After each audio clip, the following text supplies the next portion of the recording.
गरीब मायका। मोहिनी के 3 बेटे थे। पति खूब अच्छा कमाता और बड़े घर के ऐश सब था मोहिनी के जीवन में। लेकिन एक चीज जो नहीं थी वो थी सुकून। मेरी बहन और मेरा भाई दोनों गरीब, लेकिन मैं मेरे पास तो नोट की बरसात है। तभी मोहिनी की बहन वीना उसके दरवाजे आ जाती है। अरे मोहिनी, कैसी है? मेरे घर में ना सिलेंडर खत्म हो गया है। तेरे पास तो इतने पैसे हैं, भरवा देना मेरा सिलेंडर। पैसे जैसे ही आ जाएंगे मैं दे दूंगी। तभी मोहिनी का पति राकेश आ जाता है। क्या है वीना, ये अपने घर की परेशानी हम लोगों के घर ना गाया करो। तुम्हारी बहन को तुम लोगों पर तरस आ जाता है और वो पैसे देने लग जाती है। मुझे ये बिल्कुल पसंद नहीं है। ओ जीजा जी, नहीं, मैं तो वो बस अच्छा, मैं चलती हूँ। वीना वहाँ से चली जाती है। उसके जाने के बाद अच्छा किया जो आपने सुना दिया। अरे न जाने क्या सोचकर मेरे घर आ जाती है कि जैसे यहाँ तो भंडारा भरा है। अरे कितना तो दे दिया। अच्छा जी, जरा 1000 तो देना। वो बिन्नी दीदी है ना, उनके घर जा रही हूँ। उनका पोता हुआ है तो मुंह दिखाई दे दूंगी। हाँ, उन लोगों के आगे तो शो ऑफ किया करो। वो खुद को बड़ा अमीर शो करते हैं ना, दिखा दे कि तू भी किसी से कम नहीं है। हाँ जी, इसी के लिए तो जा रही हूँ। मोहिनी तैयार होकर अपनी बुआ की बेटी के घर जाती है, जहाँ उसके पोते का कार्यक्रम चल रहा होता है। वहाँ वीना भी आई होती है। अरे वीना, क्या जरूरत थी यहाँ आने की? तेरे घर पर गैस नहीं है तो वो भरा लेती। क्या करूँ मोहिनी, बुआ को बुरा लग जाता नहीं जाती तो। वैसे मेरे पास एक जोड़ा बच्चे का कपड़ा रखा था, वही अपनी चांदी के पायल के साथ देने जा रही हूँ। घर पर गैस थी नहीं, सोचा परिवार यहीं खाना खा लेगा, बाकी सुबह का सुबह देखा जाएगा। मोहिनी को बहन पर दया आ जाती है। वो पर्स से 1000 रुपए निकाल कर दे देती है। ले वीना, लेकिन पैसे वापस कर देना, तेरे जीजाजी हिसाब लेते हैं। मोहिनी भी क्या करती, गरीबी में बहन का सहारा ही उसके जीवन जीने का आधार था। फिर एक रोज, सुनिए, भाई के घर बेटी हुई है, मुझे माँ के पास जाना होगा। अरे उस घर में ना कूलर है ना एसी, कैसे रहोगी तुम? हाँ, वही सोच रही हूँ कि अकेली जाऊं, बच्चों को साथ ना ले जाऊं।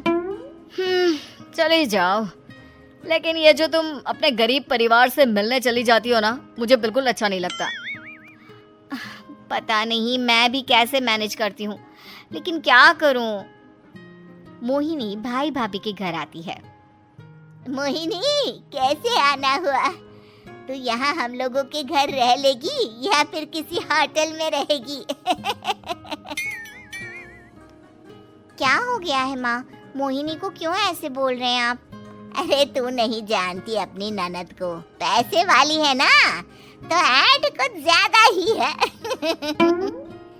मोहिनी को माँ की बात का बुरा नहीं लगता है, क्योंकि उसे पता ही नहीं चलता कि माँ उसे जली कटी सुना रही है।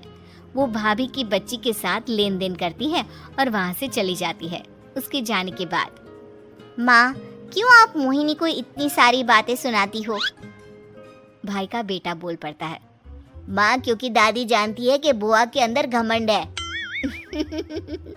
सही बोल रहा है मोहन, बहू भले तुझे ना दिखता हो, लेकिन मुझे और मोहन को दिखता है कि वो कितनी घमंडी है। मोहिनी मायके आती है, जहाँ गरीबी के कारण चीजें कम होती हैं।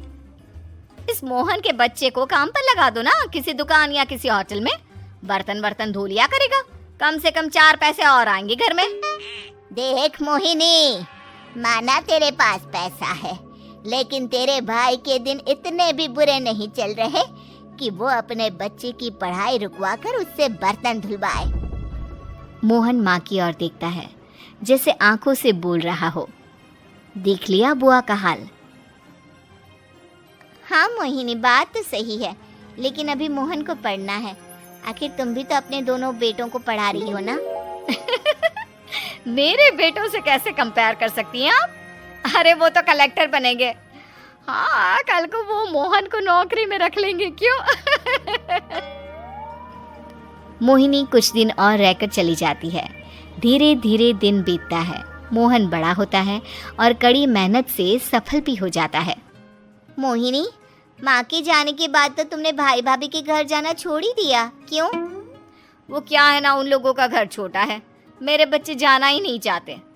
पर तुझे क्यों अचानक मायके की बात याद आ गई? यार, मेरा तो मायका है, भाई भाभी है, मेरा तो आना जाना लगा ही रहता है। हाँ, क्योंकि तुझे आदत है ना ऐसे छोटे से घर में और कम पैसे में रहने की। वैसे क्या खबर है आजकल मायके की अपने? अब वो घर छोटा और कम पैसे का नहीं रहा, क्योंकि मोहन तो बहुत बड़ा आदमी बन गया है। फिर क्या? मोहिनी भाभी को फोन करती है। मोहन किसी बड़ी कंपनी का मैनेजर हो गया है क्या भाभी? क्या ये सच है? हाँ मोहिनी दीदी, अब तो हम लोगों के गरीबी के दिन कट गए। आपके भाई ने कोई अच्छे कर्म किए होंगे जो हम लोगों का बेटा इतना अच्छा कमा रहा है। देख लो भाभी, पहले भी आपने कई गलतियां की थी, आप थोड़ा संभल कर चलना। भाभी को मोहिनी की बात समझ में नहीं आती कि वो क्या कहना चाहती है। फिर एक दिन वीना मोहिनी से कहती है, मोहिनी, हमारा भतीजा मोहन अच्छा कमा रहा है, क्यों ना मैं अपने बेटे की नौकरी के लिए उससे बात करूं? अरे बुआ का बेटा है, ये सोचकर मदद तो करेगा ना? हाँ हाँ, क्यों नहीं करेगा, उसके बुरे दिन में तो हम भी खड़े थे। मोहन को वीना फोन करती है और अपने बेटे की मदद करने की बात करती है।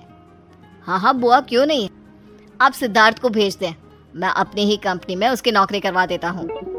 दिन बीतते हैं, अब वीना के हालात भी अच्छे हो जाते हैं। क्या बात है वीना, तूने भी कार ले ली, वो भी इतनी अच्छी? हाँ मोहिनी, अपने भतीजे के कारण तो हम लोगों के दिन अच्छे हो गए। उसने सिद्धार्थ की नौकरी लगवा दी है, वो भी शानदार। ठीक है, लेकिन पैसे ख्याल से खर्च करना। वो क्या है ना, पैसे आने आसान है लेकिन संभालने मुश्किल। मोहिनी घर पर अपने पति से बात करती है।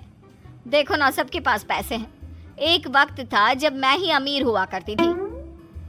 लगता है कि ज्यादा दिन नहीं रह पाओगी, मेरी नौकरी को कुछ साल ही बचे हैं और तुम्हारे दोनों लड़के निकम्मे हैं, उन लोगों को बोलो ना कि नौकरी करे।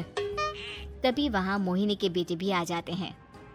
अरे हमें क्या मोहन समझा है जो दिन रात गधे की तरह काम करते रहे? खैर, दिन फिरते हैं और मोहिनी के पति की नौकरी भी खत्म हो जाती है। मोहिनी क्या करे, थोड़े से पैसे में गुजारा नहीं हो रहा है। तो क्या करे, मेरी समझ में कुछ नहीं आ रहा। मोहन को बोलो ना कि वो इन दोनों के लिए नौकरी देखे, जैसे सिद्धार्थ के लिए नौकरी देखी है। मोहिनी क्या कहती, उसे अपने वो दिन याद आ जाते हैं जब उसने भाभी से मोहन को नौकर बनने की सलाह दी थी। क्या हो गया, क्या सोच रही हो मोहिनी? यही कि वक्त कभी भी किसी का भी पलट सकता है, ऊपर वाले से डर कर रहना चाहिए।